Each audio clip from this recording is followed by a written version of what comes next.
Em tempos de crise econômica, também ouvimos falar de endividamento, mas não são apenas as contas do cartão de crédito ou dos financiamentos que não estão sendo pagas. Uma pesquisa realizada pelo Serasa aponta a inadimplência com empresas de energia elétrica aumentou em 11% no primeiro quadrimestre deste ano, de janeiro a abril. O Espaço do Consumidor de hoje vai falar sobre o endividamento com serviços considerados essenciais, como água e luz. Por isso, eu recebo ao vivo aqui no Jornal da Manhã o assessor jurídico do IBDEC, Antônio Tavares. Bom dia, obrigado pela presença aqui com a gente. Bom dia, é uma honra estar aqui. Quando a gente fala de endividamento com contas básicas, essenciais, como água e luz, o que está acontecendo? As pessoas, nós, consumidores, estamos perdendo o controle dessas contas, estamos gastando demais, ou as tarifas dessas contas essenciais aí é que aumentaram demais? Então, na verdade, foi a soma dos dois fatores agora, né? Houve um aumento exagerado, principalmente em Mato Grosso, da energia elétrica. O aumento nosso é um pouco maior do que a média nacional, no caso da energia. E um endividamento da população, que o IBDEC já vinha falando isso do ano passado, né? Que as famílias estavam se endividando para consumir e havia o risco aí de haver uma crise que já era cantada no ano passado, como vem acontecendo agora. Então, o problema é que água e energia são bens essenciais à vida, né? Então, a regra para todo consumidor que está nessa situação é: você paga as contas essenciais, você tem que viver com água, com energia, com alimentação e assim vai. Ficou inadimplente, vai ter a multa de 2%, que está previsto no Código de Defesa do Consumidor, e o juro de 1% ao mês. Veja que ele é fracionado. Se ele está sendo pago com 10 dias de atraso, é a fração de 1%, né, que se paga. Ou seja, pega-se o 1% e tem que dividir por 30 e multiplicar pelos dias de atraso, é isso? Exatamente. Esse é o cálculo certo. O consumidor pagando isso fica em dia. Obviamente, a gente já viu muitos erros nessas contas, nessas cobranças e tarifas abusivas e ilegais que eles jogam junto com a multa e com juros.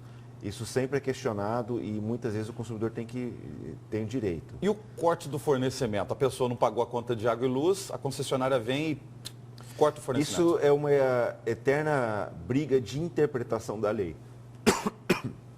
Olha só, vários juízes entendem que o corte abrupto da energia e da água são ilegais, porque é um direito constitucional, considerado essencial à dignidade humana. Esse corte não pode ocorrer sem que o consumidor seja previamente avisado. Nós do IBDEC defendemos que na fatura, aquele aviso que vem de corte não satisfaz o requisito legal. Nós entendemos o seguinte: como é um bem essencial, o corte tem que ser feito em última hipótese, com um aviso específico fora da fatura. Aviso de corte dando prazo para o consumidor. Como se fosse um bilhetinho, um lembrete grampeado junto à conta, junto à fatura, é isso? Isso ou uma fatura extra só informando do corte. Agora, e se a pessoa tem, por exemplo, débito automático ou recebe a fatura via e-mail, aí tem que vir uma nova mensagem? Mesmo no débito automático, a fatura tem que ir para o e-mail, para o endereço do consumidor. A fatura impressa? A fatura impressa. Agora, olha só, tem uma coisa que o consumidor tem que ficar atento. Se ele demonstrar que é impossível a ele, naquele momento, por uma situação particular, saúde, desemprego, pagar a conta, há juízes, não há uma jurisprudência disso, mas há juízes que não determinam o corte, por considerar que sem água a pessoa não tem dignidade humana.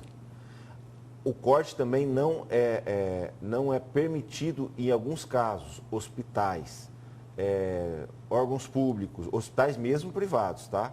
Escolas, os juízes têm dado liminares para que o corte não haja. E para o consumidor, pessoa física, nessas hipóteses, numa situação excepcionalíssima, onde ele demonstra para o juiz que ele não pode sofrer o corte. Por exemplo, às vezes a pessoa tem um problema respiratório, tem um aparelho em casa que depende de energia elétrica para funcionar e para a pessoa se manter viva, pode ser um desses casos? No caso da energia, todo mundo que depende de energia para viver com aparelhos tem que fazer uma anotação, no caso, na Energisa, aqui em Mato Grosso, passa pelo CAS, que é o Centro de Atendimento da Assistência Social, e aí faz um registro lá não pode haver corte, mesmo com inadimplemento. Obviamente que tem que haver um peso ali, um jogo de cintura que tem que haver para que não haja má fé. Então, se caracterizada má fé, há o corte. Agora, como que se define juridicamente essa questão da essencialidade? Como que água e luz se tornaram no Brasil essenciais? Está na Constituição Federal. Água e luz tem um artigo que fala que são essenciais à vida. Então, o tratamento para a água e para a luz tem que ser feito de uma maneira especial. Agora estamos discutindo outros bens essenciais, como o telefone, a internet e outras coisas. Mas a gente consegue sobreviver sem o telefone, sem água e sem energia, não.